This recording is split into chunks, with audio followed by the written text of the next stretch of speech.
Whether it's through illness, injury or old age, many of us come to rely on the care of others for the day-to-day things we take for granted. But if that person comes from a different cultural background, it can be particularly tough. That's the case for most Aboriginal people receiving disability services, and so the sector is trying to address its inability to recruit Indigenous staff. Jane Bardon reports.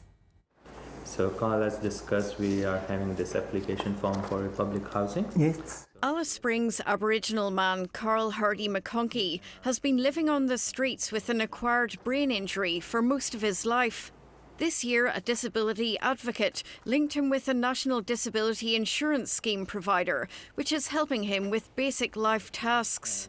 Sending, bank, bit shopping. The Territory Care and Support Service is also helping him apply for more carer support and public housing.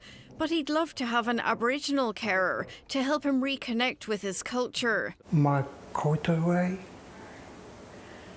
and go see my people, my mob. The service would like to provide an Indigenous carer, but struggles with recruitment. So we're approached on a daily basis by support workers, usually who are new to Australia. So these could be students, these could be nurses, highly skilled people, but rarely of an Australian background, and even more rarely of an Indigenous background. The disability sector's peak body says, although half the people in the Northern Territory with disabilities are Aboriginal, only about 10% of the workforce is Indigenous. The disability service sector is growing, with the workforce requiring 90,000 new staff members over the next 3 years across Australia. Okay, so you have your date.